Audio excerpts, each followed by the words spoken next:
Muy bien, muchas gracias, Lucas. Avanzamos en la mañana y por supuesto que está con nosotros, como le habíamos anticipado, el señor Pedro Butazzoni, que como siempre viene para dejarnos un poco el análisis político de cada semana. Es el codirector de la consultora Droid y por supuesto que hay como materia para análisis de todo colores, características y sabores. Lo primero que todo que te quiero preguntar, Pedro, además de darte los buenos días, es ¿cómo estás viendo esta pelea de la nación con los gobernadores? ¿Si esto deriva en cuestiones electorales o no? Bueno, a ver, para el gobierno lo que pasó la semana pasada fue una derrota dura, ¿no? Me parece que yo creo que no midió los riesgos de llevar la relación con los gobernadores, de tirar la soga a un extremo, ¿no? De tensarla a un nivel que no tuvo retorno, por lo menos la semana pasada, y donde los gobernadores decidieron jugar a fondo, por lo menos con los dos proyectos que le interesaban, ¿no? Que estaban relacionados a recursos coparticipables, ¿no? Tanto impuestos a los combustibles como los famosos ATN, ¿no? Me parece que es parte de que el gobierno tensa demasiado la soga, corta todo canales de diálogo, toda relación con los gobernadores durante un tiempo y no tiene ningún tipo de respuesta, ¿no? Ya lo dijo Gustavo Sáenz, nuestro gobernador también en Salta, en varias oportunidades. Digo, hay, si se quiere, una voluntad de diálogo de muchos gobernadores que le han dado las herramientas al gobierno, como la ley base y como otras herramientas para que pueda gobernar según su propio criterio, pero ha recibido poco las provincias, ¿no? O sea, se ha firmado mucho. Claro. Han habido muchos convenios, han habido muchas propuestas, ha habido pacto de mayo, pacto de julio, pero después en términos de ejecución ha habido muy poco en cada una de las provincias, no solo en Salta, digamos, en general en las provincias ha llegado poca obra pública, ha llegado poca ayuda para que se puedan hacer ciertas cosas que son clave, digamos, no estamos hablando de tirar manteca al techo, sino de mantener una ruta o de poder terminar un hospital o poder terminar viviendas que estaban construidas o empezándose a construir en gobiernos anteriores, ¿no? Entonces me parece que esa tensión de la relación, el gobierno no ha medido los riesgos y le ha pasado lo de la semana pasada, que ha terminado teniendo una derrota legislativa fuerte. Yo creo que ahora ha entendido y empieza un camino de recomposición del diálogo con algunos acercamientos ya de Guillermo Franco con gobernadores para intentar, bueno, veamos qué pasó. Además hay que, independientemente de lo que pase en octubre, el gobierno no va a tener, de ningún punto de vista, va a tener quórum propio ni mayoría propia en el próximo Parlamento. Así que va a seguir necesitando del acuerdo y de la relación con los gobernadores, ¿no? Yo creo que en términos electorales tal vez no impacta tanto, digo, me parece que en términos electorales la cosa está más ordenada y vamos a discutir mi ley sí, mi ley no, y algunos gobernadores que forman parte de espacios políticos nacionales van a jugar ese partido, y otros que son bien provincialistas como Gustavo Sáenz posiblemente se corran un poco de la discusión, ¿no? Vos sabés que me llamó la atención, esta mañana lo comentábamos, lo fuerte de las declaraciones de Sáenz ayer en una radio de Buenos Aires, dijo: levanten el traste llama la atención la frase, ¿no? Levanten el traste del equilibrio fiscal y vengan a ver lo que son las rutas en el norte. Es decir, hablo de uno de los gobernadores más contemporizadores que tiene, digamos, el gobierno para negociar. Digamos, siempre se sienta a negociar, siempre está buscando canales de diálogo, etcétera, etcétera. Entonces, llama la atención hasta dónde se ha tensado la cuerda con los gobernadores. No, aparte, me parece que ya se ha llegado a un límite, ¿no? Me parece que vos podés tener muchos canales de diálogo, pero cuando hay muchas promesas incumplidas en el camino, bueno, llegamos a esta situación, ¿no? Gustavo Sáenz ha sido un colaborador nato de la primera hora con el gobierno de Milei y ha entendido que ese era el rol que tenía que jugar él como gobernador, pero de todo lo que se ha negociado, de todo lo que se ha consensuado a la provincia de Salta ha llegado poco y nada, te diría, ¿no? Entonces me parece que eso es parte de romper acuerdos políticos y de romper el porqué, digamos, ¿no? Una negociación no es unilateral, no es Gustavo Sáenz no es un empleado de Milei, ni vivimos en un país unitario donde tiene que hacer lo que dice el presidente. Acá se trata de negociación, de diálogo y consenso, y el gobierno nacional no ha respetado, si se quiere, esos acuerdos políticos político que ha ido ha sido con los gobernadores. Entonces me parece que llega un momento que dice, bueno, me están tomando por boludo, ¿no? Un poco. Claro. Y lo que le ha pasado a Gustavo Sáenz le ha pasado a todos. Digo, es inédito que los 23 gobernadores más el jefe de la Ciudad de Buenos Aires se hayan puesto de acuerdo de forma unánime y hayan mandado 2 proyectos al Senado de la Nación y hayan ganado, bueno, por amplísimas diferencias, ¿no? Han tenido los 2/3 en ambos proyectos, lo cual también va a complicar si el presidente los termina vetando, porque tienen los votos para sostener esos proyectos tanto en diputados como en el Senado, ¿no? Es inédito, pero es parte de esto, de un gobierno nacional que corta los canales de diálogo con los gobernadores, que no le importa lo que está pasando en las provincias, que son cuestiones ya... Yo el otro día también lo decía, ya son cuestiones más de sentido común, digo, no estamos hablando de nueva infraestructura. No es que quiero 3 puentes nuevos, que quiero una autopista, estamos hablando ya directamente de mantenimiento. Digamos, de que no puedes transitar rutas que aparte son troncales como la 934, digamos. Si claro, vas a agarrar desde el norte de la provincia, pasando por Jujuy, llegando hasta Tucumán, es directamente intransitable y se ha vuelto una ruta extremadamente peligrosa que pone en riesgo la vida de salteño, de jujeño, de argentino en general. Entonces me parece que estamos entrando ya en un nivel de discusión de cómo el gobierno ha abandonado infraestructuras que le corresponde, que tiene la responsabilidad y que tampoco toma decisiones de cómo la reemplazo. Voy a decir, bueno, no me voy a hacer cargo, voy a eliminar vialidad, no voy a invertir recursos en mantenimiento. Bueno, ¿cuál es el plan B? ¿La vas a concesionar? Bueno, concesionala, dásela a los privados, pero dásela rápida, si es que algún privado la quiere agarrar, digo, vamos a hacer otra discusión. Claro. Pero si crees que un privado la va a agarrar y tenés algún privado que quiere agarrar la ruta, hacelo rápido, porque en el medio eso queda abandonado. Porque, fíjate vos, estamos en ese camino en este momento. Bueno, ahora está lo de la Ruta 51, ¿no? Que se va a hacer cargo en la provincia, pero hubo que darle un montón de vueltas. Sí. Yo estoy justo hoy en la mañana dándole un poco de vuelta al tema de ver qué costo tiene eso, ¿no? ¿Y por qué? Porque la provincia se va a hacer cargo. Mira, aprovecho aquí y lo busco. Se está estimando que esa obra, la Ruta 51, son 18 kilómetros. Sí. Tiene un costo de entre 30 y 35 millones de dólares. Sí. Bueno, ¿de dónde sale eso? Si la provincia no lo tiene. Pero acá viene la otra discusión con respecto a estos proyectos. La nación cobra el impuesto a los combustibles, que lo paga Lucas, vos, yo, todos en todo el país. Yo decía esta mañana, en La Pampa, en Iruya, en La Rioja, todos pagan el impuesto al combustible que se lo lleva la nación para 2 cosas de las más importantes: subsidio al transporte y arreglo de rutas. Y el gobierno nacional dice, no hay más subsidio al transporte y no arreglo de la ruta. Bueno, pero ¿y por qué te quedas con la plata? Entonces, dánosla a nosotros, que nosotros vamos a sostener el transporte y vamos a arreglar la ruta. Es decir, parece como de sentido común la discusión, y a mí me llama la atención que se esté discutiendo de que esto rompería el equilibrio fiscal, porque en definitiva el equilibrio fiscal entonces está sostenido en base al déficit de la provincia y a la ausencia de inversión. A que la gente se mate en las rutas. Entonces, no puede ser así.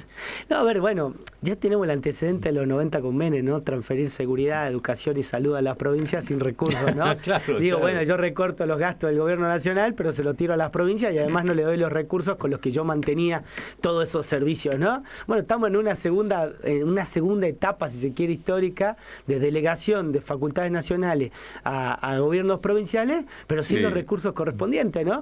Que en algún momento... Que la única diferencia, Pedro, si me permitís, es que en aquella oportunidad lo apoyaba el peronismo que hoy rechaza eso, lo apoyaba a Menem. A ver, el peronismo que hoy grita y todo lo demás, es el que le votó a favor de las privatizaciones, por ejemplo, de YPF y de todo lo demás, o de sacarse de encima de la nación y mandarle a las provincias hospitales, era un gobierno peronista y era el clima de época y todo, eran un poco liberales en esa época. Entonces, la única diferencia entre lo que hace Menem, lo que hacía Menem y lo que hace Milei es que el peronismo en este caso grita y en la otra época apoyaba lo mismo. Estamos llegando a un límite de que es difícil. Yo creo que esa primera transferencia de responsabilidad generó un país mucho más desigual en términos, no sé, educativos. Digo, una escuela pública en la Ciudad de Buenos Aires es totalmente distinta hoy a una escuela pública en Chaco, en Salta o en Catamarca, digo, porque los recursos que puede invertir una provincia del norte en educación son muy diferentes a lo que puede invertir Tierra del Fuego o Río Negro o la Ciudad de Buenos Aires, ¿no? Entonces empezás a fragmentar el país, a tener muchas desigualdades en cada cosa que lo mirás. Digamos, un hospital público en el centro del país es diferente a un hospital público en el norte, una escuela es diferente, una ruta es diferente. Digo, cuando Nación abandona y deja de compensar las asimetrías que tenemos dentro del territorio nacional, se empieza a generar un problema y empezamos a ser 24 países diferentes, ¿no? Claro. Si cada uno de nosotros nos vamos a tener que hacer cargo con lo propio de lo que tenemos, bueno, vamos a tener un país extremadamente desigual, pero que va a terminar afectando al resto, ¿no? Digo, el conurbano bonaerense existe porque hay asimetría, digamos. O sea, tener 16 millones de personas viviendo alrededor de la Ciudad de Buenos Aires porque creen que ahí hay desarrollo, porque hay oportunidades, porque las provincias donde nacieron no se las permiten, digo. Eso es porque hemos generado un sistema con una cabeza gigante en el centro del país y un cuerpo flaco, ¿no? Flácido en el resto, sin músculo para compensar ese desarrollo que hay en el centro, ¿no? Entonces seguimos caminando con una mirada unitaria hacia un país menos federal, con menos desarrollo en las provincias. Me parece que Sáenz en ese sentido levanta la mano. Sí, ahora eso, ¿no? la pregunta que te quería hacer, Pedro, es, digamos, y me meto ya en el terreno electoral. ¿No hay aquí una suerte de, que digamos, yo lo vengo diciendo hace rato, y ojo que puede quedar nada más que en especulación o en posibilidad de que poco consistente, pero esto abre como una suerte de, si queremos decir, tercera vía que rompe un poco la grieta.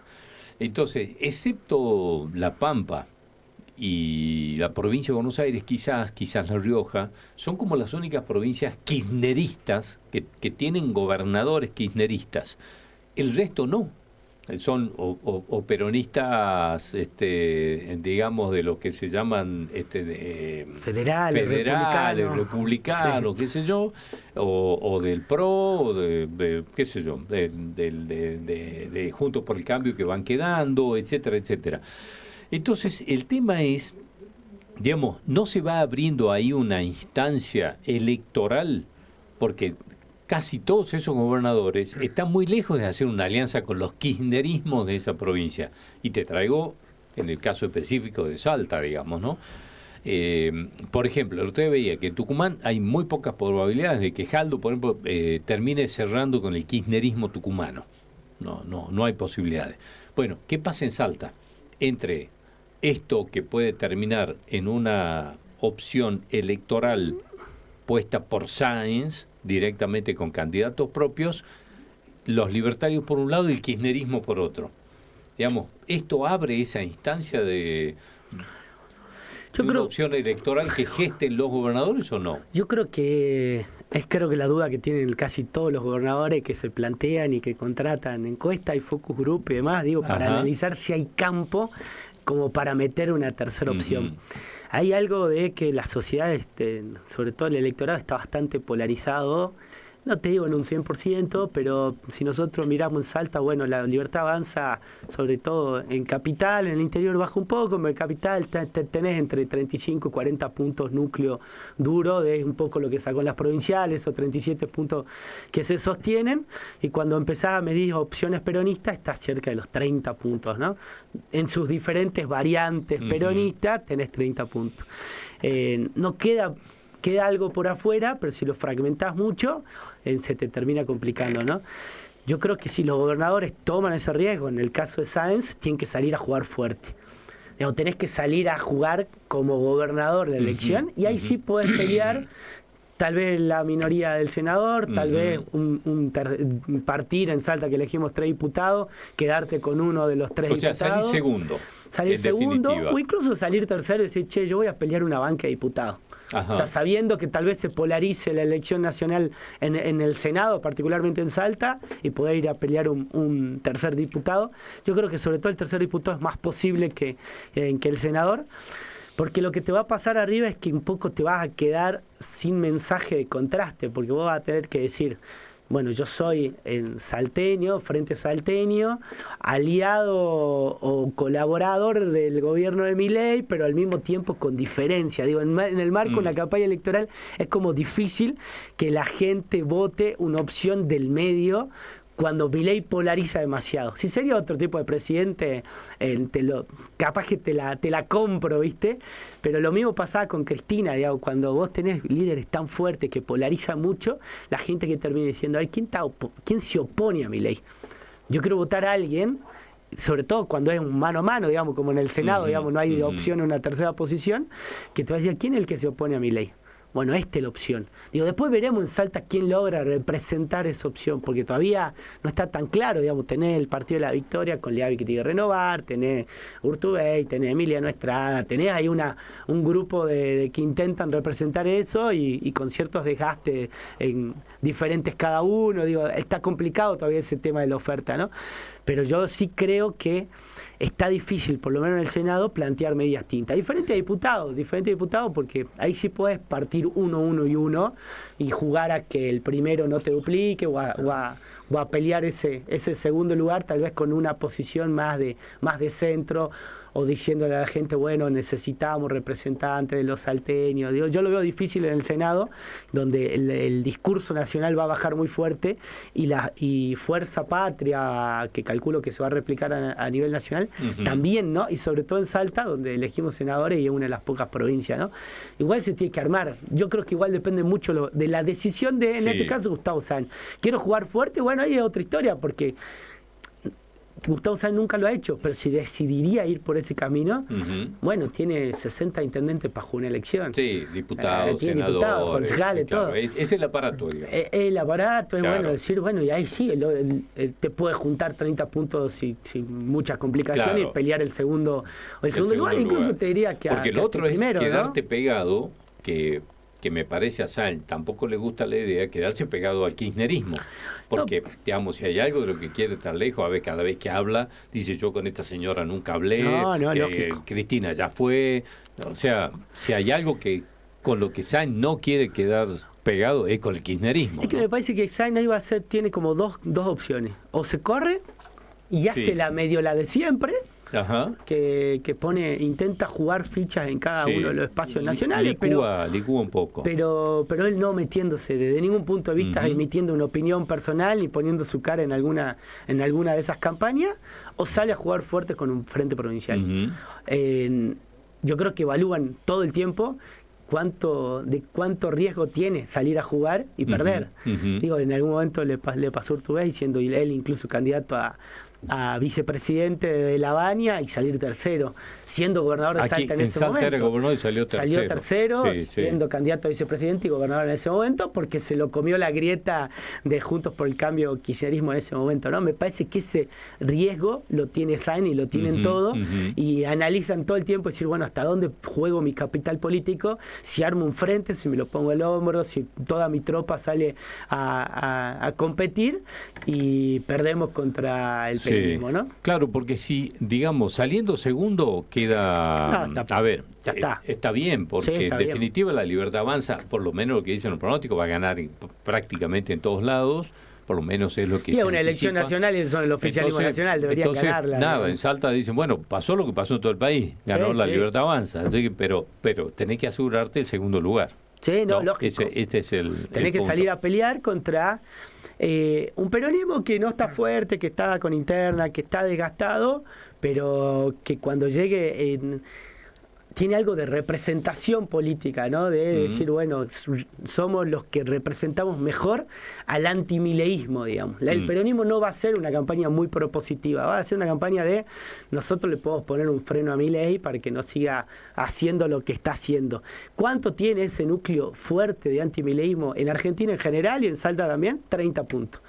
Si vos sacás esos 30, 25, estás muy ahí de pescar el senador, digo. Es el riesgo que mide Sáenz, decir, che, bueno, si yo armo lo otro, tengo que sacar 30 puntos. Y está difícil, porque ahí ya tenés 40, 30, y si te mete una opción más en el medio que molestando, más alguna opción a la izquierda, se te empiezan a acabar los votos, ¿no? Algo juegan algunas caras, digamos, ¿no? Porque si vos el kirchnerismo no se lo pones a Estrada, por ejemplo, en Salta, chao. No, Digamos, bueno. no hay No, grieta que lógico. soporte, ¿no? No, Entonces, lógico. bueno, ahí, digamos, se complica un poco la cuestión, ¿no? No, lógico, me parece que en ese sentido se le complica. Yo creo que, por supuesto, el peronismo acá todavía tiene un proceso de diálogo, de consenso, de ver si se terminan. No está claro si van a terminar en unión. Digo, si después sale Leavi por un lado y, no sé, Urtubey con otra línea por otro, y bueno, estamos hablando de otra historia, digo. Sí. Ya no es 30 puntos, ya serán, Sí, no sí. sé, 20-10, digo, y ahí Sí. tiene más opciones, capaz una opción Además, provincial. ¿cómo haces, por ejemplo? Porque, a ver, no van a lograr que Cristina no decida quiénes van a ser los candidatos del kirchnerismo. Vamos a decir, che, pará, yo te doy el nombre, la lista, ¿va? Si Cristina quiere. Entonces, esto lo obligaría a Sainz a tener que sentarse con Cristina y decir, bueno, pará, vamos a armar una lista juntos. Pero me parece que, no sé si Sainz quiere. Sí, a ver, yo creo que llegado ese momento, si Sainz consensúa, lo va a hacer por medio de Sergio Massa y del peronismo, donde él Sí. se sintió históricamente más cómodo, que tiene el antecedente de provincia de Buenos Aires, donde repartieron porcentaje, ¿no? Sí. Algo así como un 30-30-20 Sí. en las listas, entre el espacio de Kicillof, en el espacio de Cristina y el espacio de Massa. Me parece que él tiene, si se quiere, interlocutor dentro de esa mesa chica, sin necesidad de hablar con Cristina, que saben, entiendo Sí. que nunca lo hizo o en general no lo hace. Sí. Y medio que no quiere tampoco, ¿no? Pero yo creo Sí. que conociendo cómo ha actuado Sainz normalmente, él puede intentar tener participación en los dos espacios, también en la Libertad de Avanza. Sí, Digo, claro. Sí. intentar también jugar una ficha, sea Romero, sea, no sé, algún ministro propio, digo, que tenga cercanía ideológica con la Libertad de Avanza. Me parece que esa película no está cerrada, más allá de que Olmedo esté diciendo el candidato soy yo, ¿no? Sí. Todavía falta, y hasta que no se ponga la firma del cierre de lista. Sainz ha estado con Karina Milei hace muy poquito y no ha Sí, estado hablando de ruta, ha estado hablando de elecciones, claro. Sí, de armar electorales. Sí. Entonces, me parece que falta recorrido en ese sentido, y él va a evaluar el frente provincial de acuerdo a cuánto logre mojar, si se quiere, en los otros frentes. Tal vez si se siente cómodo con el armado ya de los otros frentes y no necesita jugar un frente provincial, listo, se quede tranquilo sabiendo que va a tener representación por los dos lados, ¿no? Bueno, veremos cómo evoluciona todo esto, y para la semana que viene, con seguridad, vamos a charlar un poco de qué pasa dentro de la Libertad Avanza, porque me parece que ahí quedó bastante herida Emilio Orozco, ¿no? No, están en una interna interesante también. Sí, hay una pelea fuerte ahí adentro. Sí. Bueno, lo charlamos la semana que viene. Dale, Indio. Gracias, Pedro. Un abrazo, ¿eh? Volvemos ya nomás después de la pausa.